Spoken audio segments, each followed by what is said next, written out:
মুখর সারাদিন রাত বুকে ঠোঁটে আতায়া যত খাতি সবই কোরআন কোরআন কোরআন খায়রুল কুতুবিল কোরআন نتعلم خيرا واهتدى به الآن বিসমিল্লাহির রহমানির রহিম।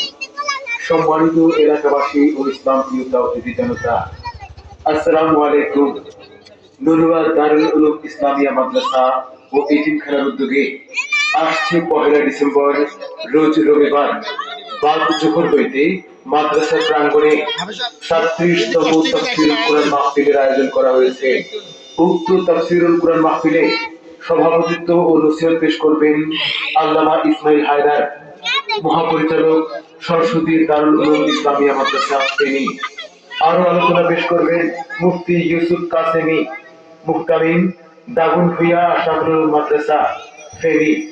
বয়ান করবেন বাদ মাগরিব। আরো তাফসীর পেশ করবেন মাওলানা আবুল কাশেম, মুহাদ্দিস হুসাইনিয়া মাদ্রাসা ফেনী।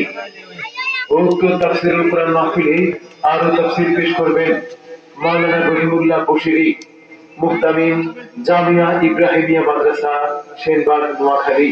কুরআন হেফাজতে সিনা থেকে সিনা হয়ে চলছে কোরআনের বহর।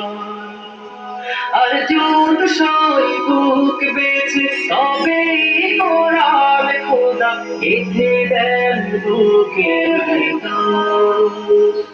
নুরুয়া দারুল উলুম ইসলামিয়া মাদ্রাসা ও এতিমখানার মাহফিলে আরো তাফসীর পেশ করবেন মাওলানা সাইফুল ইসলাম সাইফি, মুহতামিম জামিয়াতুস সিদ্দিক রাদিয়াল্লাহু তাআলা আনহা মাদ্রাসা কুমিল্লা। আরো তাফসীর পেশ করবেন মাওলানা মুফতি উবাইদুল্লাহ জুনায়েদ, খতিব মনুহাজি জামে মসজিদ দাগনভূঞা ফেনী। আরো তাফসীর পেশ করবেন মাওলানা আব্দুল্লাহ সাহেব, মুহাদ্দিস জামিয়া মুহাম্মদিয়া খাজুরিয়া মাদ্রাসা। সম্মানিত এলাকাবাসী, দ্বিতীয় দিন মহিলা মাহফিলের আয়োজন করা হয়েছে সকাল 7টা থেকে দুপুর 12টা পর্যন্ত। অতএব উক্ত মাহফিলে দলে দলে যোগদান করে দিন ও দুনিয়ার অশেষ নেকি হাসিল করুন। তারই সাথে আওয়াজ তুলুন নারায়ে তাকবীর, আল্লাহু আকবার। আল কোরআনের আলো ঘরে ঘরে জালো, আল হাদিসের আলো ঘরে ঘরে জালো।